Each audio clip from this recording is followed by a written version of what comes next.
तो इस एनिमे के स्टार्टिंग में हम एक एडवेंचर के ग्रुप को देखते हैं जो कि एक मॉन्स्टर के साथ फाइट कर रहे होते हैं। हमें ये भी बताया जाता है कि इस दुनिया में जितने भी ग्रुप में मेंबर्स हैं उनके सबके अलग अलग काम है। यहाँ पर वो मॉन्स्टर इस ग्रुप के हीलर के ऊपर अटैक कर देता है जो कि एक लड़की होती है। तभी बीच में हमारा मेन कैरेक्टर यानी कि रूट आकर उसके अटैक को ब्लॉक कर देता है और वो अपनी टीम का डिफेंसर है जो कि औरों को डिफेंस देता है। इसके बाद वो ग्रुप मिलकर उस मॉन्स्टर को हरा देता है। यहाँ पर हम अपने मेन कैरेक्टर यानी कि रूट को देखते हैं जो कि अपनी बहन के बारे में सोच रहा होता है जिसका नाम मिनिशिया होता है। लेकिन तभी वहाँ पर वही हीलर आकर उनके ग्रुप की उसका नाम निंग होता है। वो उसे डांटती है कि आखिर वो दिन दहाड़े सपने देख रहा है। उससे तो ये समझ में ही नहीं आ रहा था कि हमेशा रूट अपनी बहन के बारे में क्यों सोचता रहता है। उसे अपने फ्यूचर की चिंता नहीं है क्या? मेरा मतलब कि तुम्हें अब अपने लिए गर्लफ्रेंड ढूंढ लेनी चाहिए। वैसे भी तुम बूढ़े होते जा रहे हो। उसकी बातों पर रूट को पता चलता है कि निंग उसे हिंट दे रही है, बट यहाँ पर वो उससे कहता है कि उसकी बहन से ज्यादा खूबसूरत कोई लड़की है ही नहीं इस दुनिया में और बस मैं अपनी बहन को हमेशा से खुश देखना चाहता हूँ। उसको एक अलग ही तरह की रेयर डिसीज है जैसे कि एक तरह का ट्रेजर ही खत्म कर सकता है। मुझे नहीं लगता कि लास्ट फाइट के बाद अब मुझे वो ट्रेजर मिल भी पाएगा। यहाँ पर हमें पता चलता है लास्ट फाइट के दौरान रूट का जो आर्मर होता है वो काफी ज्यादा डैमेज हो चुका था। इसका मतलब कि अब वो बाकी लोगों को इतना डिफेंस नहीं दे पाएगा पहले के अकॉर्डिंग। निंग उससे कहती है कि तुम कुछ ज्यादा ही सोच रहे हो, तुम अभी भी उतने ही स्ट्रांग हो और तुम्हारे बिना तो हमारा ग्रुप बिल्कुल बर्बाद है। तभी उस जगह में उनके टीम का लीडर भी पहुंच जाता है तो ट्विंस को लेकर, और हमें यहाँ पे पता चलता है कि उस लड़के का नाम किलगस होता है जो कि लेट आने पर उन सबसे माफी मांगता है। इसके बाद वो अपनी टीम के लिए दो नए मेंबर्स को भी लेकर आया था जिसे देखकर निंग उससे कहते कि वो क्या बकवास कर रहा है। वो जानता है ना कि सिर्फ हम एक ग्रुप में 6 मेंबर्स को ही रख सकते हैं। उसके जवाब में किलगस कहता है कि मैंने कब कहा कि हमारी टीम में 7 मेंबर्स हो रहे हैं, और वैसे भी अब तो रूट हमारे ग्रुप को छोड़ने वाला है ना, क्योंकि उसकी एबिलिटी की वजह से हमारा ग्रुप कमजोर होते जा रहा है। इवन तो उसे अपनी पावर्स के बारे में खुद भी कुछ नहीं मालूम। उसकी ऐसी बकवास पर निंग को काफी ज्यादा गुस्सा आती है। वो कहती है कि भूलो मत, अब तक हम इस जगह में पहुंच पाए हैं उसका रीजन सिर्फ रूट है। तुम आज उसको कैसे ग्रुप से बाहर निकाल सकते हो? लेकिन किलगस उसका मुंह बंद करा देता है ये कहते हुए कि वो टीम का लीडर है। उन सबको लड़ता हुआ देखकर रूट डिसाइड करता है कि वो खुद ही इस ग्रुप को छोड़कर जा रहा है, और उसे जाता हुआ देखकर हम देखते हैं कि किलगस उसे रोक देता है और उससे उसकी स्वार्ड भी छीन लेता है ये कहते हुए कि ये स्वार्ड तुम जैसे वेस्ट के ऊपर अच्छी नहीं लगती। और ये कहते हुए वो अपने ग्रुप को लेकर उस जगह से जाने लगता है जहाँ पर हम देखते हैं कि उन ट्विंस को रूट के लिए बुरा लग रहा होता है लेकिन वो कुछ भी नहीं कर पाते और वो वहाँ पर उसे उसकी जर्नी के लिए गुड लक कहते हुए जगह से चले जाते हैं। हम देखते हैं कि निंग रूट को नहीं छोड़ना चाहती थी। वो उससे कहती है कि क्या हम दोनों एक दूसरे से फिर कभी नहीं मिल पाएंगे? रूट उससे कहता है कि ऐसी कोई बात नहीं है, वो आ सकती है। मैं अपनी बहन के साथ पास के गाँव में रहता हूँ, तुम्हारा जब भी मन करे तुम मुझसे मिलने आ सकती हो। उसकी बातों पर निंग उससे कहती है कि ठीक है फिर, बट इसका मतलब ये नहीं कि मैं तुम्हें याद करूंगी, बिल्कुल भी नहीं। और उसकी ऐसी बातों पर रूट वहाँ पे हंसने लगता है। शाम के टाइम पर हम रूट को देखते हैं जो कि अकेला बैठा होता है और सोच रहा होता है जो भी किलगस ने उससे कहा था कि रूट को तो खुद भी नहीं मालूम कि उसके अंदर कौन कौन सी एबिलिटीज मौजूद है जो कि उसके डिफेंस को कमजोर करते जा रही है। इसलिए वो डिसाइड करता है कि गाँव जाने से पहले मुझे कोई ऐसा बंदा ढूंढना होगा जो मुझे मेरी एबिलिटीज के बारे में बता सके। तभी उसे एक ग्रुप दिखाई देता है जो कि आपस में बात कर रहे होते हैं, और उनकी बातों से रूट को लगता है कि वो लोग भी उसी के गांव के पास पढ़ने हुए रास्ते में जा रहे हैं। इसलिए यहाँ पर रूट भी उनके ग्रुप को ज्वाइन कर लेता है। उसे देखकर वो बंदे काफी ज्यादा हैरान होते हैं और वो उससे पूछते हैं कि आखिर उसकी रैंक क्या है। रूट उसे बताता है कि उसकी रैंक तो F रैंक है, जिसे सुनकर वो काफी ज्यादा हैरान होते हैं। लेकिन जब उन्हें ये बात पता चलती है कि वो हीरोज पार्टी का मेंबर था तो वो रूट को तुरंत अपने ग्रुप में रख लेता है। इसके बाद वो अपने 3 दिन उनका सफर तय करते हैं। एक रात को जब वो रास्ते से गुजर ही रहे होते हैं तो रूट को कुछ अजीब चीज फील हो रही होती है क्योंकि रास्ते में चारों तरफ कोहरा लगा हुआ था। रूट गाड़ी से उतरकर अपने सामने खड़े एक बंदे से कहता है कि वो कौन है। थोड़ी देर बाद जब उस जगह से कोहरा हट जाता है तो रूट वहाँ पर एक लड़की को देखता है। उसने कपड़े नहीं पहने हुए थे और उसे उसकी चेस्ट में काफी बड़ा क्रिस्टल दिखाई देता है। लेकिन तभी उस जगह में एक काफी बड़ा स्नेक आकर उन लोगों के ऊपर अटैक कर देता है, जिससे देखकर यहाँ पर रूट उस लड़की से कहता है कि वो जाकर किसी सुरक्षित जगह में छुप जाए और खुद वो स्नेक से फाइट करने के लिए तैयार हो जाता है। वो स्नेक रूट के ऊपर अपना पॉइजन फेंकने लगता है, लेकिन रूड अपनी शील्ड से अपने आप को बचा लेता है और उसके साथ लड़ने लगता है। जिस दौरान हम देखते हैं कि वो ग्रुप के बंदे उसकी मदद करने के लिए नहीं जाते क्योंकि उन्हें डर लग रहा होता है स्नेक को देख कर। तो उसी तरह स्नेक ने रूड के ऊपर टाक करके उसे घायल कर चुका था, जिस वजह से वो बेहोश होने लगता है। लेकिन तभी उसे अपनी बहन की याद आती है, जिसे देखकर वो एक बार फिर से खड़ा हो जाता है उसके साथ लड़ने के लिए। अब जैसा कि उसके पास उसकी स्वॉर्ड मौजूद नहीं थी, तो वो उन पार्टीज वाले बंदों को कहता है कि तुम जाकर इनके ऊपर अटैक करो, मैं तुमसे वादा करता हूँ कि तुम्हें खरोच भी नहीं लगेगी, मैं तुम्हें पीछे से डिफेंस करूंगा। अब जिसके बाद वो तीनों की तीनों इस स्नेक के ऊपर अटैक करने लगते हैं। अब जिसे देखकर वो स्नेक काफी ज्यादा गुस्से में आ जाता है और वो जैसे ही अटैक करता है तो र्यूड अपनी शील्ड से उसके अटैक को ब्लॉक कर देता है। अब इससे उन दोनों को और भी ज्यादा मौका मिल जाता है उस स्नेक के ऊपर वार करने का, और उन सबकी टीम वर्क की वजह से वो स्नेक वहां पर मारा जाता है। उसके मरने के बाद र्यूड यहाँ पर उसी लड़की के पास जाता है, उससे पूछता है कि वो है कौन। तो वो लड़की बताती है कि मुझे कुछ नहीं मालूम और मुझे ये भी नहीं पता कि मैंने कहाँ जाना है। तो यहाँ पे र्यूड उसे ऑफर करता है कि वो उसके साथ उसके घर चले, वहाँ पर उसकी बहन भी रहती है। जिस पर कि पहले तो उस लड़की को अच्छा नहीं लग रहा होता है, लेकिन अब उसके पास कहीं जाने को था ही नहीं, तो वहाँ पे वो र्यूड की बातों पर एग्री हो जाती है। और यहाँ पर लड़की के पास कपड़े नहीं थे, जिसे देखकर गाड़ी चलाने वाला बंदा उसे कुछ कपड़े देता है गिफ्ट के तौर पर। वैसे वो इस ड्रेस को अपनी पोती के लिए ले गया था, लेकिन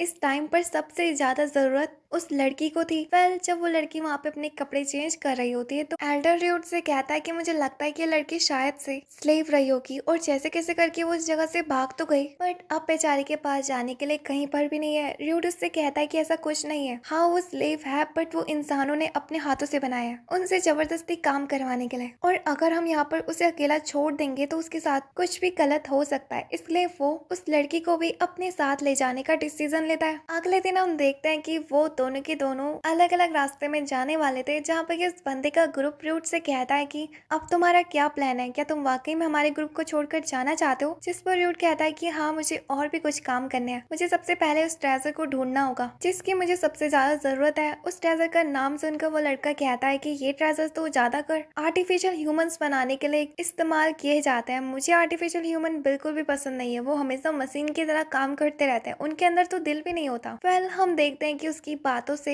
उस लड़की को काफी ज्यादा बुरा लगता है, जिसे कि र्यूड पे नोटिस कर लेता है। वेल, इसके बाद वो लोगों को बाय कहते हुए अपने रास्ते पर निकल पड़ता है। रास्ते में र्यूड उस लड़की से पूछता है कि वैसे उसने उसका नाम नहीं बताया, जिस पर वो लड़की बताती है कि उसका कोई नाम ही नहीं है। तो यहाँ पे र्यूड उसे ल्यूना नाम देता है, जो नाम उसे भी काफी ज्यादा पसंद आता है। वेल, रात के टाइम पर वो उसी जंगल में रुकने का डिसीजन लेता है, जहाँ पर कि जब ल्यूना बाहर बैठी होती है उसे किसी की होने का महसूस होता है। असल में वहाँ पे कुछ वुल्फ्स होते हैं जो कि ल्यूना के ऊपर अटैक करने वाले थे। अब जिस पे कि ल्यूना अपने पास से एक चाकू पकड़कर उन सारे वुल्फ्स को वहीं पर ही खत्म कर देती है। जब वहाँ पर र्यूड पहुंचता है तो वो देखता है कि ल्यूना ने खुद अपने हाथों से उन सारे वुल्फ्स को मार चुका है, यानी कि वो और आर्टिफिशियल ह्यूमंस की तरह नहीं है, उसके अंदर फीलिंग्स मौजूद है। असल में इस तरह के जो आर्टिफिशियल ह्यूमंस होते हैं उन्हें इलीगली बनाया जाता है, और जिस पर कि लोग समझते हैं कि वो आने वाले टाइम पर हम इंसानों के ऊपर अटैक भी कर सकते हैं, इसलिए जहाँ भी उन्हें देखा जाता है उन्हें मार दिया जाता है। र्यूड इन्हीं बातों को सोच रहा होता है, लेकिन उसे ल्यूना पर अपनी छोटी बहन दिखाई दे रही थी। वेल, इसके बाद र्यूड उससे कहता है कि मुझे सब कुछ मालूम पड़ चुका है, आखिर तुमने ये एबिलिटी पहले यूज क्यों नहीं करी उसको हराने के लिए। ल्यूना उसे बताती है कि मैं सबके सामने अपना सच नहीं ला सकती थी, दूसरी बात यह है कि मैं एक मैजिशियन हूँ। र्यूड उसकी बातों पर काफी ज्यादा हैरान होता है और वो उससे कहता है कि वो किस तरह का मैजिक कर सकती है।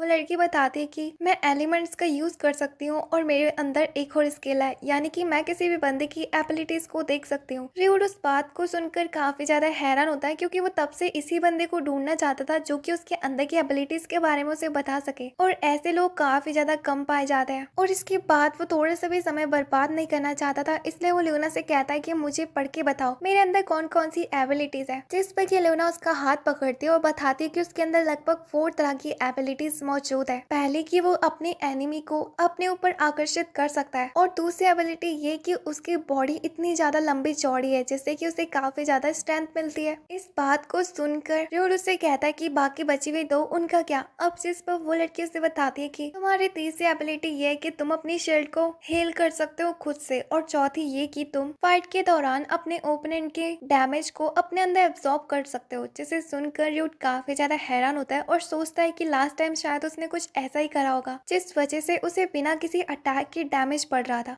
इसके बाद वो ल्यूना को थैंक्स कहता है कि उसने उसकी इतनी बड़ी प्रॉब्लम सॉल्व कर दी, जिस पर ल्यूना उससे कहती है कि कोई नहीं। और अब यहाँ कुछ दिनों बाद वो दिन भी पहुंच जाता है जब वो अपने विलेज में पहुंच चुके थे। ड्यूड अब अपनी बहन से मिलने के लिए काफी ज्यादा एक्साइटेड था। यहाँ पर जब वो गाँव के रास्ते से गुजर रहे होते हैं तो ड्यूड उसे अपना पूरा गाँव दिखा रहा होता है ल्यूना को। ल्यूना भी उस जगह में काफी ज्यादा शांति महसूस करती है और उसे वो प्लेस काफी ज्यादा सेफ भी फील हो रही होती है। तभी उस जगह में एक लड़की भागते भागते ड्यूड से चिपक जाती है और कहती है कि आखिर तुम कितने दिनों के लिए आए हो? हाँ, तुम्हें देखकर मैं कितनी ज्यादा खुश हुई, मैं तुम्हें बता भी नहीं सकती हूँ। अब हम दोनों के दोनों बहुत ज्यादा मजे करेंगे। और फिर वहाँ पर एक और लड़की भी पहुंच जाती है जिसने की आर्मर पहना हुआ था। वो यहाँ पर उस पहली वाली लड़की को नीचे उतारती है और उसके बदले यहाँ पे ड्यूड से माफी मांगती है। वो उससे कहती है कि तुम्हें मिलकर काफी ज्यादा अच्छा लगा। ड्यूड उन दोनों से कहता है कि आखिर वो यहाँ पे क्या कर रहे हैं। तो वो बताते हैं कि असल में हम पेट्रोलिंग कर रहे थे। उस लड़की का नाम मिलन होता है और येलो हेयर वाली लड़की का नाम बिली। इसके बाद वो दोनों यहाँ पे ड्यूड के पीछे एक लड़की को नोटिस करते हैं, यानी कि ल्यूना को। उसे देखकर वो काफी ज्यादा हैरान होता है। तो ड्यूड उन्हें बताता है कि ये लड़की उसे रास्ते में मिली थी। अब जिस पर मिलन यहाँ पर ल्यूना को अपने आप से इंट्रोड्यूस कराती है और कहती है कि हमारे इस छोटे से गाँव में तुम्हारा स्वागत है।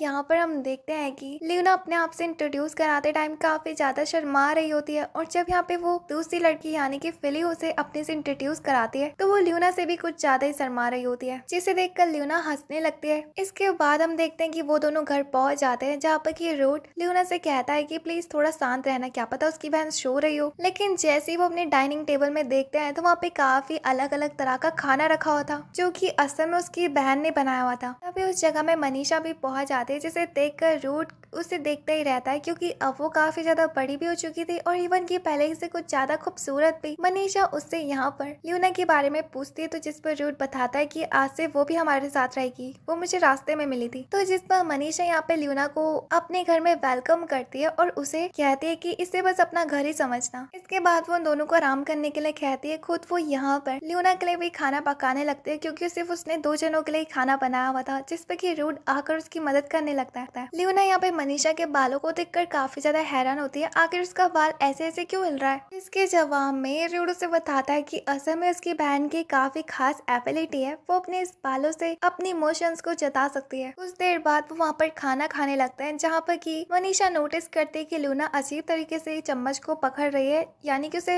चम्मच पकड़ना भी नहीं आता, जिसे देखकर ल्यूना नीचे झुक जाती है और वहाँ पर वो उन दोनों से माफी मांगने लगती है क्योंकि वो उसे बताती है कि पहले उसे कोई खाना ही नहीं देता था और बर्तनों में तो काफी कम, इसलिए मुझे नहीं आता। और उसे इतना डरा हुआ देखकर मनीषा उसके पास आती है और कहती है कि कौन सा कि हम तुम्हें कुछ कह रहे हैं, मैं तुम्हें सिखाती हूँ। और इसके बाद वो उसे बताती है कि वो चम्मच को कैसे पकड़ सकती है और वो उससे कहती है कि तुम डरो मत, मैं तुम्हें सब कुछ सिखा दूंगी यहाँ पर। और समय के साथ साथ हम देखते हैं कि वो उन दोनों के साथ काफी नई चीजें सीखती है, जैसे कि कुछ पढ़ाई लिखाई और घर के काम काज। कुछ दिनों बाद यहाँ पर ल्यूना उन सबके लिए खाना बनाती है खुद अपने हाथों से और वो उसका पहला बनाया हुआ खाना था, जिसे देखकर वो दोनों के दोनों ही काफी ज्यादा एक्साइटेड होते हैं। और जैसे ही वो उसे टेस्ट करते हैं तो वो यहाँ पे ल्यूना की तारीफ करते हैं क्योंकि वाकई में उसने काफी अच्छा खाना बनाया हुआ था, जिसे देखकर वो दोनों के दोनों भाई बहन आपस में बातें करने लगते हैं कि वाकई में ल्यूना कितने जल्दी जल्दी चीजों को सीख रही है एक आर्टिफिशियल ह्यूमन के अकॉर्डिंग।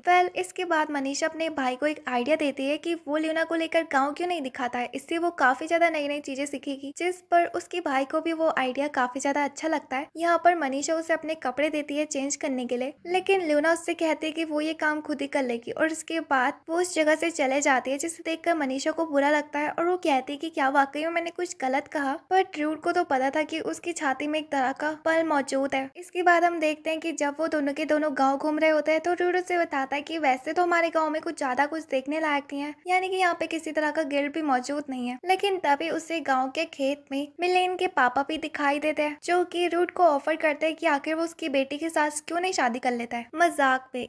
इसके बाद यहाँ पर ड्यूड उसके फादर से पूछता है कि क्या वो उसके लिए स्वाड बना सकते हैं, क्योंकि लास्ट टाइम उसकी स्वाड उसकी टीम के लीडर ने उससे छीन ली थी, जिस पर कि वो एग्री हो जाता है। जब वो दोनों उस जगह से जाने वाले थे तो उसके फादर यहाँ पे ड्यूड को सजेस्ट करते हैं कि वो ल्यूना को लेकर पास के मॉन्स्टर फार्म में क्यों नहीं जाता। और वहाँ पहुँचने के बाद वो लोग देखते हैं कि वो फार्म कुछ ज्यादा ही अलग है, यानी कि वहाँ के प्लांट्स मॉन्स्टर वाले हैं, लेकिन जो फ्रूट्स उनमें उगते हैं उनमें काफी ज्यादा न्यूट्रिएंट्स मौजूद होते हैं। तभी उस जगह में गाँव के कुछ बच्चे भी आ जाते हैं। वो यहाँ पे पे रूट को नमस्ते करते हैं और यहाँ पे ल्यूना को देखकर कहते हैं कि क्या वो उसकी गर्लफ्रेंड है, जिस पे कि रूट शर्माने लगता है और उन्हें मना करता है। तभी वहाँ पर एक बूढ़ी लेडी आकर उन बच्चों को डांटती है और कहते हैं कि जाकर अपना काम करो, इन्हें परेशान मत करो। उसकी डांट से ल्यूना काफी ज्यादा डर जाती है क्योंकि वो फैक्ट्री में भी कुछ इसी तरीके से काम करती थी।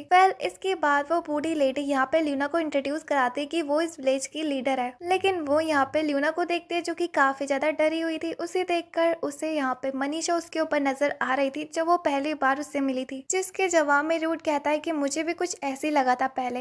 इसके बाद वो यहाँ पे ल्यूना को कहती है कि तुम डरो मत, इस गाँव में जितने भी बच्चे हैं वो सब मेरे बच्चे जैसे हैं, इसलिए अगर तुम्हें फ्यूचर में किसी भी चीज की जरूरत हो तो तुम मुझसे मांग सकती हो। इसके बाद वो उससे कहती है कि कुछ दिनों बाद हम यहाँ पे खेती भी करेंगे मॉन्स्टर प्लांट्स की, तो तुम हमारी मदद कर सकती हो। अब जिसके बाद वो वहाँ पर काफी ज्यादा फ्रूट्स को तोड़ते हैं और घर लौटते टाइम रूट ल्यूना से कहता है कि आखिर उसे उसका विलेज कैसा लगा, जिस पर ल्यूना बताती है कि बहुत ज्यादा अच्छा, यहाँ के लोग कितने ज्यादा अच्छे हैं और इवन की वो चाहती है कि काश वो हमेशा यहीं रहे। इसके बाद वो यहाँ पे रूट को भी अपने फीलिंग्स दिखाती है और उससे बताती है कि मुझे माफ कर दो, मैंने तुमसे एक सच छुपा के रखा कि मैं आखिर आर्टिफिशियल ह्यूमन तो हूँ बट इलीगल वाली, जिसके अंदर खुद की फीलिंग्स होती है। जिसपे कि रूट उसे बताता है कि ये चीज तो उसे शुरू से मालूम थी क्योंकि उसने पहले उसके छाती में पल को नोटिस कर चुका था। उसकी बातों को सुनकर यूना उससे पूछती कि अगर तुम्हें सब कुछ मालूम था तो तुमने मेरी मदद क्यों करी, ये जानते हुए कि हमारी मदद करने का कितना बड़ा गुनाह माना जाता है। तो जिसके जवाब में रूट बताता है कि उसको उसके ऊपर अपनी बहन दिखाई देती है। जब वो छोटे छोटे थे तो उनकी हालत भी कुछ तुम्हारे तरह ही थी, इसलिए मैंने तुम्हारी मदद करी।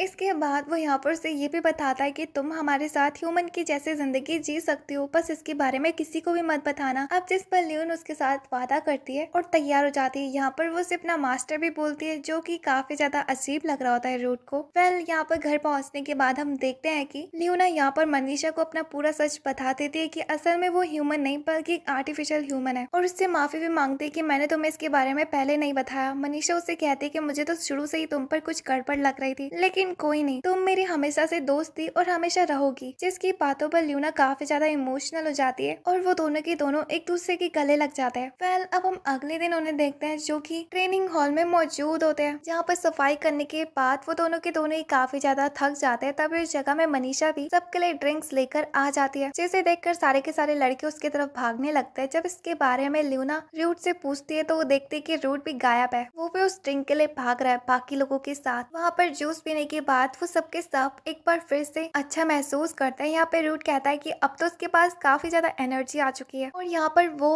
अपने साथ फाइट करने के लिए किसी बंदे को चैलेंज करता है, लेकिन फिली को छोड़कर उसका चैलेंज और कोई भी एक्सेप्ट नहीं करता। इसके बाद मैदान में हम देखते हैं कि उन दोनों के बीच में फाइट स्टार्ट होती है और अब हमें यहाँ पर बताया जाता है कि जो भी बंदा नीचे गिर जाएगा या फिर जिसके साइड का डिफेंस कमजोर दिखेगा वो इस मैच को हार जाएगा।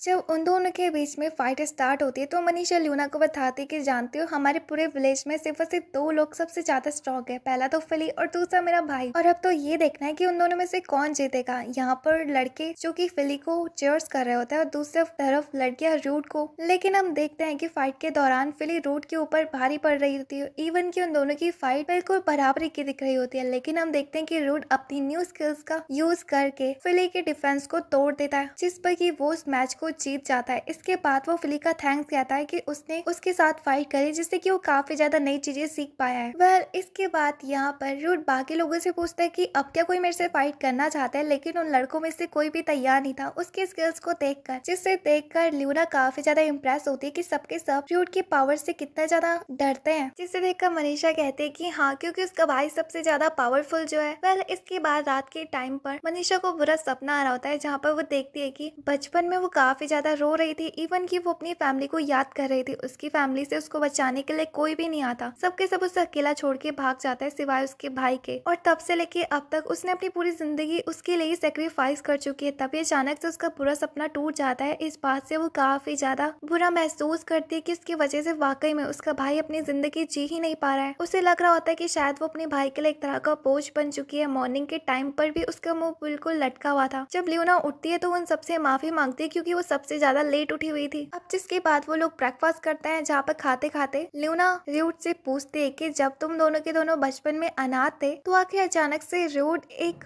वॉरियर कैसे बन गया। जिस पर रूट बताता है कि जब वो छोटे थे और जब वो झुग्गी झोपड़ी में रहते थे उस टाइम पर नोबल्स ने डिसाइड करा था कि वो अनाथ बच्चों को भी अपने स्कूल्स में एडमिशन दिलाएंगे और इसी की वजह से हमें फ्री एजुकेशन दिलाई गई थी। हम देखते हैं कि मनीषा की स्कूल लाइफ बिल्कुल भी अच्छी नहीं गुजरी थी, जिसे सोचकर र्योना को काफी ज्यादा बुरा लगता है। इसके बाद रूट उन दोनों से कहता है कि वो किसी जरूरी काम से सिटी की तरफ जा रहा है। यहाँ पर ल्यूना नोटिस करते कि मनीषा काफी ज्यादा डिप्रेस दिखाई दे रही है, तो उससे तो मनीषा सोच रही होती है कि उसके स्कूल लाइफ में उसका भाई कितना ज्यादा फेमस था पूरे स्कूल में अपने स्किल्स को लेकर, सिवाय उसको छोड़कर। इवन कि पूरे स्कूल के बच्चों को तो यही लगता था कि रूट आने वाले टाइम पर एक सबसे ज्यादा पावरफुल नाइट बन पाएगा। लेकिन जब वो काम कर रही होती है तब वो कुछ लड़कियों की बातों को सुनती है कि असल में रूट नाइट बनना चाहता है। इवन कि उसके अंदर काफी अच्छा टैलेंट भी है। आखिर वो एडवेंचर्स के ग्रुप को क्यों ज्वाइन कर रहा है, तो दूसरी लड़की कहती है कि उसकी बहन की वजह से, उसकी बहन की इलाज के लिए वो ये सब कुछ कर रहा है। जिस पर कि वो लोग बातें करने लगते हैं कि आखिर आज के टाइम पर इतना कौन सोचता है किसके बारे में, और अपनी जिंदगी को सेक्रीफाइस करना कितनी बड़ी बात होती है। इन सारी बातों को सोचते हुए मनीषा काफी ज्यादा दुखी हो रही होती है। तभी उस जगह में ल्यूना भी पहुंच जाती है। वो उसे चीयर अप करना चाहती थी बट उसे नहीं आता था। अब यहाँ पर मनीषा उससे कहती है कि वेल, अगर तुम्हारे लिए कोई अपनी पूरी जिंदगी बर्बाद करते तो तुम्हें कैसा फील होगा। जिस पर कि ल्यूना कुछ नहीं बोल पाती क्योंकि आज तक किसी ने उसके लिए इतना कुछ करा ही नहीं है। वो उससे कहती कि अगर कोई बंदा उसके लिए काम कर रहा है तो उसके लिए वो काफी बड़ी बात है। लेकिन अगर तुम जानना चाहती हो कि रूट क्या सोचता है तो तुम उससे खुद क्यों नहीं पूछ लेते हो। मनीषा कहती कि वो ये काम नहीं कर सकती। तभी अचानक से उसे रूट की पैरों की आवाज सुनाई देती है। उसे लगता है कि शायद रूट वापस आ चुका है, जिसे देखकर वो काफी ज्यादा नर्वस हो जाती है कि आखिर वो उससे कैसे बात कर पाएगी। तो ल्यूना से समझाती है कि जो भी तुम्हारे दिल में है बस उससे कह दो। यहाँ रूट जब घर आता है तो वो दोनों के दोनों रूट के सामने आकर खड़े हो जाते हैं। मनीषा को कुछ समझ में नहीं आ रहा होता है कि आखिर वो कैसे बोले, लेकिन वो उससे पूछ ही लेती है कि आखिर वो उसके बारे में क्या सोचता है। मतलब कि मेरा सगा भाई ना होते हुए भी तुमने मेरे लिए इतना कुछ करा है, क्या तुम्हें इस बारे में बुरा नहीं लगता कि तुमने पूरी अपनी जिंदगी पर बात कर दी। जिस पर रूट काफी ज्यादा हैरान होता है और उससे कहता है कि मैंने तुम्हारी कोई मदद नहीं करी बल्कि तुमने मेरी मदद करी थी। सबसे पहले वो उसे बताता है कि बचपन में जब उसके साथ कोई भी खेलना पसंद नहीं करता था उसके बड़े शरीर की वजह से और उसके गुस्से को देखकर, तो मनीषा ही एक लड़की थी जिसने कि मुझे अपने भाई की तरह फील कराया और वो ही उसकी बचपन की इकलौती दोस्त भी है और अपनी बहन भी। जिसके बाद वो दोनों के दोनों एक दूसरे के गले लग जाते हैं। यहाँ पर मनीषा ल्यूना का थैंक्स कहती है कि अगर आज वो नहीं होती तो शायद उसके दिल में सवाल हमेशा के लिए घुट जाता। उसकी बातों पर ल्यूना शर्माने लगती है और खाना बनाने के बहाने उस जगह से चले जाती है। जिस पे कि वो दोनों हंसने लगते हैं। तभी उन्हें दरवाजे से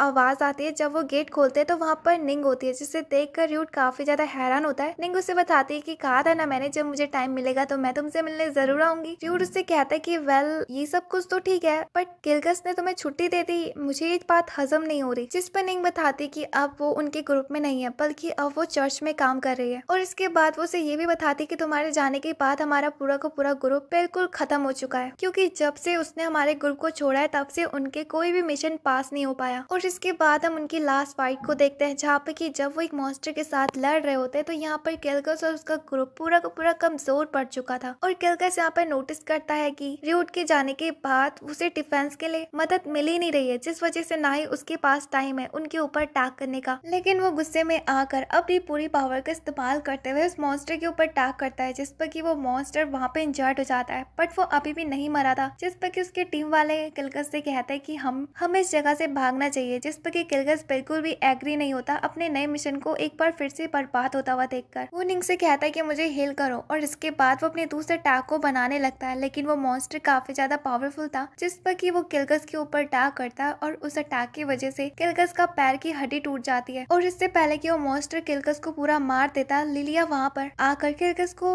उठाकर अपने पूरे ग्रुप के साथ टेलीपोर्ट हो जाती है। हॉस्पिटल में हम देखते हैं कि किलगस सिर्फ और सिर्फ इस सारी चीजों के बारे में अपने नए मेंबर्स को ब्लेम कर रहा होता है कि वो लोग उसे अच्छे से डिफेंस नहीं दे पाए। उसकी बातों पर निंग को काफी ज्यादा गुस्सा आती है। वो उससे कहती है कि गलती तो तुम्हारी है, शुरू से लेके अब तक तुम उन लोगों को कैसे ब्लेम कर सकते हो। तुम्हें सच में लगता है कि वो लोग रूट के जितना तुम्हें डिफेंस दे पाएंगे। किलगस उसकी बातों पर बिल्कुल भी एग्री नहीं था और यहाँ पर वो अपनी गलती मानने के लिए भी तैयार नहीं था। वो कहता है कि वो बिना रूट के भी काफी ज्यादा स्ट्रॉन्ग था। लेकिन लिली उससे कहती है कि उस टाइम पर था वो पावरफुल बट अब नहीं है। जब से उसने अपनी अयाशियां करनी शुरू करी है तब से उसका ध्यान ट्रेनिंग से बिल्कुल हट ही चुका है। उसे अपनी पावर्स के ऊपर इतना घमंड है कि पूछो मत। और अब भी जब किलगस अपनी गलती मानने के लिए तैयार नहीं था तो वो तीनों के तीनों उस ग्रुप को छोड़कर निकल पड़ता है और तब से लेके अब तक उनका ग्रुप में डाउनफॉल चालू रहा और उनका ग्रुप अब डिसबैंड भी हो चुका है। अब अपने ग्रुप के बारे में इतना कुछ सुनने के बाद रूट को काफी ज्यादा बुरा लगता है और यहाँ पे वो निंग से माफी मांगता है कि वो इतना पावरफुल नहीं था कि वो अपने ग्रुप को संभाल पाता। निंग कहती है कि इसमें तुम्हारी भी कोई गलती नहीं है। वेल इसके बाद वो सब्जेक्ट को चेंज करती है और वो उन दोनों लड़कियों को अपने आप से इंट्रोड्यूस कराती है। जब वो दोनों से पूछती है कि आखिर वो है कौन, तो निंग उससे बताती है कि वो उनकी भाभी है। इस बात को सुनकर रूट काफी ज्यादा हैरान होता है। वेल वो उनसे कहती है कि वो तो मजाक कर रही थी, लेकिन निंग डिसाइड करती है कि आज रात वो उन्हीं के घर में रुकेगी। मनीषा उसके साथ रूम शेयर करने के लिए तैयार हो जाती है, लेकिन रूट उसे समझाता है कि वो नोबल फैमिली की लड़की है और हम उसे ऐसा ही कमरा नहीं दे सकते, उसके लिए खुद का कमरा होना चाहिए। इसके बाद रूट उसे अपना कमरा ऑफर कर देता है और खुद लिविंग रूम में सोने का डिसीजन लेता है। तभी उस जगह में हम फिली को देखते हैं जो कि काफी ज्यादा घबराई हुई दिख रही थी। वो यहाँ पे रूट की मदद मांग रही होती है क्योंकि उनके गाँव में एक तरह का काफी बड़ा मॉन्स्टर आ चुका है। और जब वो सबके सब लोग उस जगह में पहुंचते हैं तो मिंग अपनी पावर से उस मॉन्स्टर के आसपास की एनर्जी को साइड करती है, जिस पर कि वो देख पा रहे थे कि वो मॉन्स्टर कितना ज्यादा बड़ा है। रूट भी नोटिस करता है कि आज से पहले उसका एनकाउंटर ऐसे मॉन्स्टर से कभी नहीं हुआ। दूसरी तरफ एक नाइट जो कि उस मॉन्स्टर को पीछे से मारने की कोशिश करता है, तभी अचानक से वो मॉन्स्टर उसे धक्का देकर साइड कर देता है। असल में वो नाइट और कोई नहीं बल्कि मिलेन का फादर था। दूसरी तरफ हम देखते हैं कि वो क्रिएचर उन सब लोगों के ऊपर अटैक करने के लिए पड़ने लगता है, लेकिन यहाँ पे रूट अपनी एबिलिटी से उसे अपनी तरफ अट्रैक्ट करने लगता है और इसके बाद वो उन सबको टीम वर्क करने के लिए कहता है कि मैं इसका ध्यान भटकाता हूँ, तब तक तुम इसका पीछे से काम तमाम कर दो। लेकिन हम देखते हैं कि वो मॉन्स्टर इतना ज्यादा पावरफुल था कि कुछ ही देर में यहाँ पे रूट थक जाता है। अब जिस पर निंग उसे यहाँ पे हील करती है और रूट वहाँ पर खड़े सारे सोल्जर्स से कहता है कि जाकर इसके ऊपर अटैक करो, मैं तुमसे वादा करता हूँ कि सारे डैमेजेस को मैं अब्सॉर्ब करके रखूंगा। और वो लोग यही करते हैं, जिसको देख कर वो मॉन्स्टर उस जगह से भागने लगता है। तभी वहाँ पर लियोना अपने मैजिक से आगे दीवार बनाकर उसको रोक देती है। तो उसी तरफ रूट जो कि अपनी पूरी पावर से उसकी तरफ वार करता है, जिस पर कि वो मॉन्स्टर 1 किलोमीटर तक घिसते हुए जाता है, जिसे देखकर रूट को लगता है कि शायद मैं इसके ऊपर कुछ ज्यादा ही रूड हो गया, क्योंकि उसकी वजह से काफी ज्यादा नुकसान हो चुका है गांव में। लेकिन यहाँ पर गांव के लोग बल्कि उसका शुक्रिया अदा करते हैं कि अगर वो नहीं होता तो आज उनका गांव पूरा तबाह हो चुका होता और रूट के बिना तो ये काम मुमकिन हो ही नहीं पाता। वेल इसके बाद वो उस मॉन्स्टर को एनालाइज करने लगता है, जहाँ पे कि रूट नोटिस करता है कि मॉन्स्टर बाकी के अकॉर्डिंग काफी ज्यादा अलग है। इवन कि इसकी स्ट्रेंथ तो बिल्कुल ए रैंक से भी काफी ज्यादा आगे है। तभी उसको उस मॉन्स्टर के पास से 2 तरह के मैजिक स्टोन्स दिखाई देते हैं। ये उस तरह के स्टोन्स है जिन्हें की आर्टिफिशियल ह्यूमंस बनाने में इस्तेमाल किए जाते हैं। लिंक पास आते हो रूट को बताती है कि वैसे तो हर एक मॉन्स्टर के पास एक तरह का पल होता है, लेकिन इसके पास 2 है। इसका मतलब कि कोई इन मॉन्स्टर्स के ऊपर एक्सपेरिमेंट किए जा रहा है, जिसको सुनकर रूट कहता है कि ये तो काफी बड़ी बात है, हमें जाकर इसके बारे में रिपोर्ट करना चाहिए। अगले दिन हम देखते हैं जहाँ पे कि रूट जब बैठकर सोच रहा होता है उसी मॉन्स्टर के बारे में, तभी उस जगह में मनीषा आकर रूट की गोदी में बैठ जाती है और उससे कहती है कि क्या तुम मेरे लिए न्यूज़पेपर पढ़ लोगे। अब जिस पर रूट उससे कहता है कि तुम खुद भी तो पढ़ सकते हो, लेकिन वो अपनी बहन के चेहरे को देखकर उसे मना नहीं कर पाता। यहाँ न्यूज़पेपर में वो आसपास के मॉन्स्टर्स के बारे में जानते हैं। तभी उस न्यूज़पेपर में किलगस के बारे में भी न्यूज छपी हुई थी, जिसे देखकर मनीषा उससे पूछती है कि मुझे पता है निंग उससे कितना ज्यादा नफरत करती है और आखिर क्यों नहीं, उसकी वजह से तुम्हारा पूरा एडवेंचर गुरु बर्बाद हो गया था। वैसे सच से बताओ, क्या तुम्हारे दिल में निंग को लेकर कोई फीलिंग्स है। जिस पर रूट कहता है कि तुम कैसी बात कर रही हो। मनीषा उससे पूछती है कि मुझे लगता है और मुझे ये भी लगता है कि शायद निंग भी तुम्हें पसंद करती है, बट अगर ऐसी बात है तो मैं बीच में नहीं आऊंगी, आप अपना फ्यूचर डिसाइड कर सकते हो। वैसे भी मैं भी तो अब बड़ी हो चुकी हूँ। वेल अगले दिन हम देखते हैं कि फिली ने मीटिंग बुलाई हुई थी और वो यहाँ पर सारे सोल्जर्स और मेंबर्स को बता रही होती है कुछ गोरिल्लास के बारे में जो कि उन्हीं के आसपास के विलेज के ऊपर अटैक करे हुए हैं। तभी उस जगह में निंग यहाँ पर रूट की स्वाड को नोटिस करती है, तो रूट उसे बताता है कि असल में ये स्वाड उसके लिए मिलेन और उसके फादर ने मिलकर बनाई थी। और इसके बाद वो लोगों को ये भी बताता है कि मेरी स्वाड के अंदर एक तरह का मैजिकल स्टोन है, जिससे कि मैं हर एक एलिमेंट की पावर को अपने स्वाड के साथ मिक्स कर सकता हूँ। उसकी बातों पर हम देखते हैं कि लियोना काफी ज्यादा कंफ्यूज होती है, तो रूट उसे वहाँ पे प्रैक्टिकल करके दिखाता है, जहाँ पर अपनी फायर एलिमेंट की पावर को अपने स्वाड में मिक्स करता है और बताता है कि इससे मेरा डैमेज 2 गुना ज्यादा बढ़ सकता है। उसकी बातों पर लियोना काफी ज्यादा खुश होती है और कहती है कि ये तो बहुत अच्छी बात है। तो उनकी बातों को सुनकर एक एडवेंचर पार्टी उनके ऊपर हंसने लगती है और कहती है कि ये स्वाड तो मुझे बिल्कुल बकवास लग रही है। और इवन के रूट का लेवल भी सिर्फ एफ रैंक का है। उसकी बातों पर ल्यूना को काफी ज्यादा गुस्सा आती है, जिससे कि यहाँ पर रूट उसे शांत करा देता है और कहता है कि अक्सर बच्चे अपने बाप के साथ मुंह चला ही लेते हैं, जिससे सुनकर वो लोग काफी ज्यादा हैरान होते हैं। दूसरी तरफ निंग यहाँ पर रूट से कहते हैं कि तुम अपने लेवल को क्यों नहीं बढ़ा लेते हो। मैं तो कहती हूँ कि तुम गिल्ड में जाकर अपने लेवल को नाइट में रजिस्टर करा दो। उसकी बातों को सुनकर वो स्टूडेंट्स काफी ज्यादा हैरान होते हैं। जब वो लोग आपस में बातें कर रहे होते हैं कि तभी वहाँ पर गोरिल्लास भी पहुंच जाते हैं, जो कि आते ही उन लोगों के ऊपर अटैक कर देते हैं। लेकिन फिली उसे देख लेती है और उसके अटैक को रोक देती है। जब ड्यूड ये सब कुछ देखता है तो यहाँ पर वो उस गोरिल्ला को अपनी तरफ अट्रैक्ट करने लगता है, जिसे देखकर उन लोगों को मौका मिल जाता है उस गोरिल्ला के ऊपर अटैक करने का। पर ड्यूड को अभी भी बिल्कुल ठीक नहीं लग रहा होता है। तभी वहाँ पर दो गोरिल्लास और भी पहुंच जाते हैं और यहाँ पर फोन के ग्रुप को चारों तरफ से घेर लेता है, जिसे देखकर फिली वहाँ पे पैनिक करने लगते हैं। रूट उसके पास आता है और उसे मोटिवेशन दिलाता है कि वो लीडर होने के नाते उसका फर्ज बनता है कि वो सारे लोगों को समझाए। अगर वो खुद ही हार मानेगी तो बाकी लोग क्या करेंगे, जिस पर फिली भी एग्री हो जाती है। दूसरी तरफ हम देखते हैं कि रूट उन तीनों गोरिल्लास का टेंशन अपने ऊपर घेर लेता है। इसके बाद वो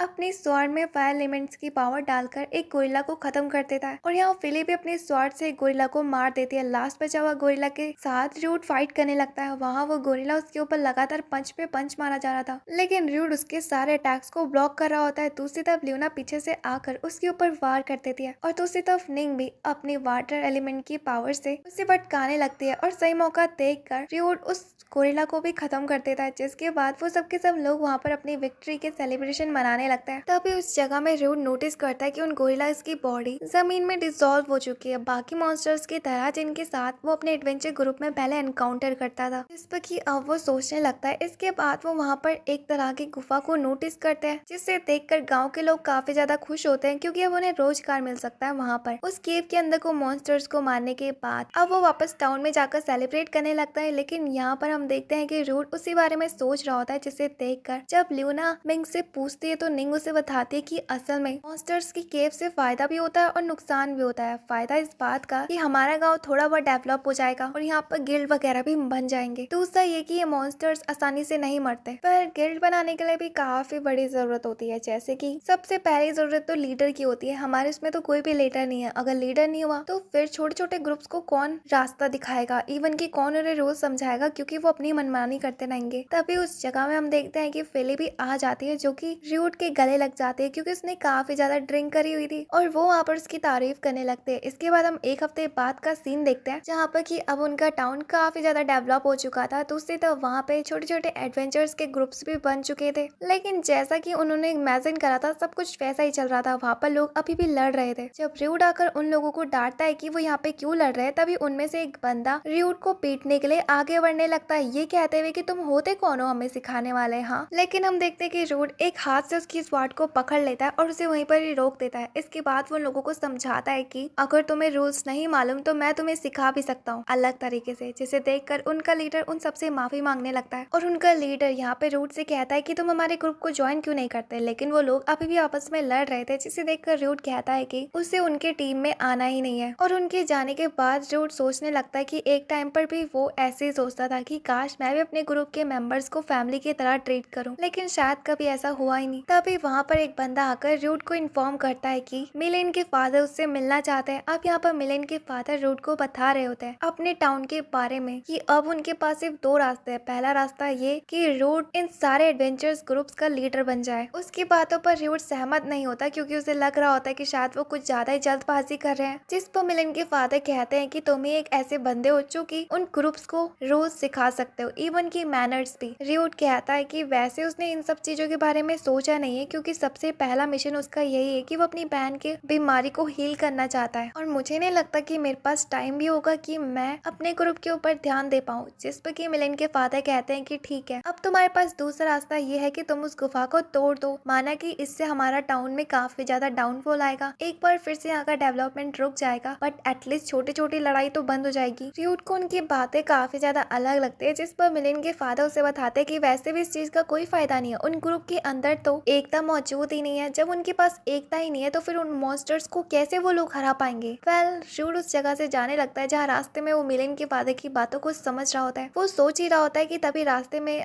आगे उसे दो लोग दिखाई देते हैं जो कि आपस में लड़ रहे होते हैं। जिसे देखकर रूट सोचता है कि वैसे इन लोगों को लीडर की जरूरत सबसे ज्यादा है इस टाउन में। तभी वहाँ पे ल्यूना भी भागते भागते आती है और वो रूट को बताते हैं कि तुम्हारी बहन को कुछ हो गया है। जब रूट इस बात को सुनकर अपने घर पहुंचता है तो वो देखता है कि उसकी बहन की तबीयत खराब है। लेकिन अच्छी बात तो ये है कि उस जगह में ओल्ड लेडी ने आकर सब कुछ संभाल लिया था, जिस वजह से वो बच गई थी। रूट ये सब कुछ देखकर काफी ज्यादा हैरान होता है और वो सोचता है कि अगर वो लीडर बन गया तो अपनी बहन को टाइम नहीं दे पाएगा और ना ही उस ट्रेजर को ढूंढ पाएगा जिससे कि उसकी बहन ठीक हो पाएगी। इसलिए वो ल्यूना और निंग से कहता है कि तैयार हो जाओ, हम जाकर उस केव को तोड़ने वाले हैं। उसे सुनकर वो दोनों के दोनों काफी ज्यादा हैरान होते हैं, क्योंकि अगर ऐसा हुआ तो उनके टाउन का डेवलपमेंट बिल्कुल ठप पड़ जाएगा। रूट कहता है कि इस बात का उससे कोई फर्क नहीं पड़ता, क्योंकि इस टाउन के डेवलपमेंट से ज्यादा जरूरी उसके लिए उसकी बहन की जान है। जिस पर ल्यूना और निंग उसके ग्रुप को ज्वाइन करने के लिए तैयार हो जाते हैं। वो कहते हैं कि हम साथ में ट्रेजर्स को भी ढूंढेंगे और बाकी एडवेंचर ग्रुप्स को लीड भी करेंगे। लेकिन अभी भी मेंबर कम थे, तो जिस पर हम देखते हैं कि मनीषा सामने आती है और कहती है कि मैं भी तैयार हूँ, लेकिन वो तो खड़ी भी नहीं हो पा रही थी। बट यहाँ पर अपनी बहन की इतनी बहादुरी को देखकर रूट उसे गोदी उठा लेता है और कहता है कि ठीक है, फिर आज के बाद मैं अपनी बहन के ऊपर भी ध्यान रखूंगा और अपने टाउन के ऊपर भी। फिर अगले दिन जब वो जा ही रहे होते रास्ते से, तभी उनकी पुरानी पार्टी उन्हें बुला लेती है। असल में वो वहाँ पे मॉन्स्टर्स को हंट करने के लिए आए हुए थे। फिर वहाँ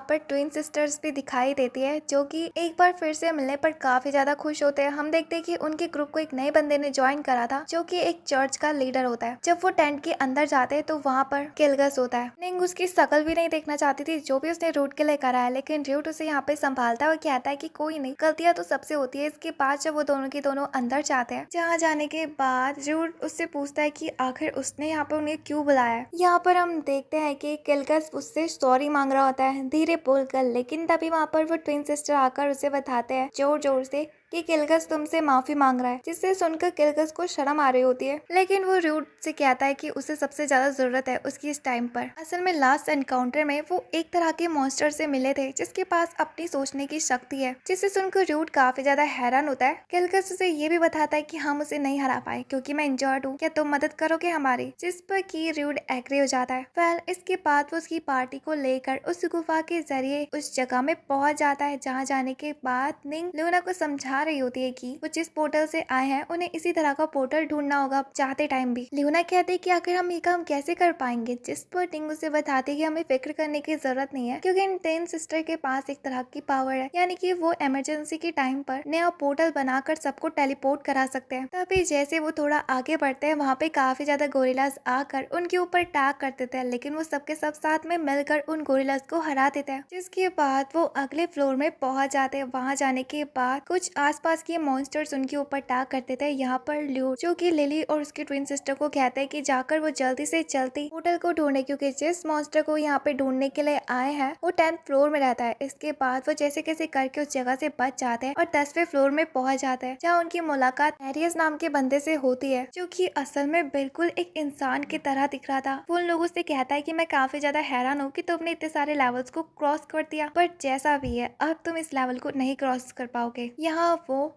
रूट के ऊपर अटैक करता है, जिसपे कि रूट अपने आप को बचाने के लिए अपना डिफेंस दे रहा होता है, लेकिन वो इतना ज्यादा स्ट्रॉन्ग था कि रूट उसे संभाल ही नहीं पड़ रहा था। उसे लग रहा था कि शायद अभी उसके हाथ गिरने वाले हैं, लेकिन वो अभी हार नहीं मानते और वो उस बंदे के साथ लड़ने के लिए एक बार फिर से अटैक करते हैं, सबके सब साथ मिलकर। लेकिन वो बंदा काफी ज्यादा स्ट्रॉन्ग था, जिससे कि वो उनके सारे अटैक से बच जा रहा था। इसके बाद वो वहाँ पे उन सारे लोगों को अपनी असली रूप भी दिखाता है, लेकिन रूट कहता है कि बिल्कुल नहीं, मैं इस बंदे से नहीं हार सकता। और इसके बाद वो सबके सब मिलकर एक बार फिर से उसके ऊपर अटैक करने लगता है, लेकिन इस बार प्लान के अकॉर्डिंग, जहाँ पर हम देखते हैं कि रूट और वो प्रिस्ट वाला बंदा डिफेंस के लिए खड़े होते हैं, दूसरी तरफ ल्यूना और निंग उन्हें हील कर रहे होते हैं और बाकी बची हुई वो लड़कियां उस मॉन्स्टर के ऊपर वार किए जा रहे थे। लेकिन इसके बावजूद भी वो उस मॉन्स्टर को नहीं हरा पा रहे थे। वो इतना ज्यादा स्ट्रॉन्ग था कि पूछो मत। और यहाँ देखते ही देखते रूट नोटिस करता है कि उसके ग्रुप की पूरी हालत खराब हो चुकी है। लिली और उसकी ट्विन सिस्टर भी इंजर्ड हो चुके हैं, दूसरी तरफ वो प्रिस्ट जिसके की हाथ कांपने लगते हैं। और यहाँ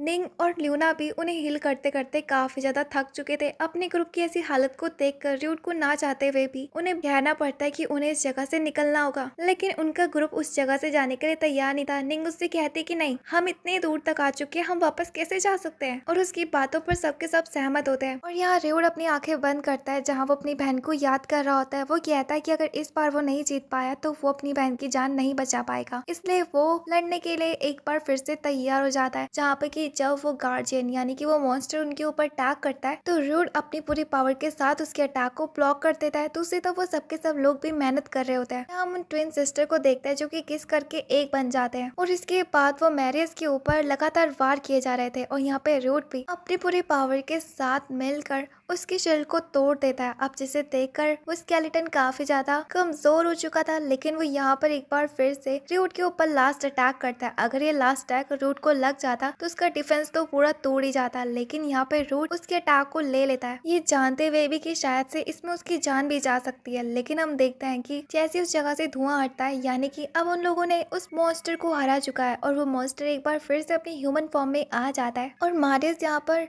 रूट से पूछता है कि आखिर उसने उसे जान से क्यों नहीं मारा, जिस पर रूट से कहता है कि मुझे तुमसे कुछ बात करनी है। यहाँ पर वो उसे वही ट्रेजर देता है, कहता है कि शायद तुम जरूर यहाँ पर इसी के लिए आए होंगे। रूट कहता है कि हाँ, लेकिन मारियस उसे समझाता है कि इस ट्रेजर से सिर्फ वो एक ही विश मांग सकता है और उसके बाद ये ट्रेजर टूट जाएगा। रूट तैयार हो जाता है और उस जगह से उसे थैंक्स कहकर जाने लगता है, जिस पर मारियस उससे पूछता है कि आखिर वो उसे नहीं मारेगा। तो रूट उससे कहता है कि नहीं, वो बस यहाँ पर अपना ड्यूटी पूरा करे। इसके बाद हम घर का सीन देखते हैं जहाँ पे कि रूट उस क्रिस्टल को अपनी बहन को दे रहा होता है, लेकिन उसकी बहन उसे एक्सेप्ट करने के लिए तैयार ही नहीं थी, क्योंकि वो इतनी मेहनत से उसको लिए लेकर आया और वो उसे यूं ही अपने ऊपर बर्बाद नहीं करना चाहती। आपने इसे पाया है तो आप इससे कोई विश मांगो, जिस पर रूट कहता है कि मेरी तो यही विश है कि तुम ठीक हो जाओ। अब इसके बाद हम देखते हैं कि मनीषा उस जगह में उस स्टोन से विश मांगती है कि वो हील हो जाए और इस प्रोसेस के बाद रूट अपनी बहन से पूछता है कि उसे कैसा महसूस हो रहा है, जिस पर वो बताती है कि बिल्कुल एनर्जेटिक, अब तो मैं भाग भी सकती हूँ बिना तकलीफ के। और अपनी बहन को इतना खुश देखकर रूट काफी ज्यादा इमोशनल हो जाता है और इसी के साथ ये एनिमे यहीं पर ही एंड होती है। उम्मीद है कि आपको पसंद आया होगा। वीडियो को लाइक करके चैनल को सब्सक्राइब करना मत भूलना। तब तक के लिए बाय बाय।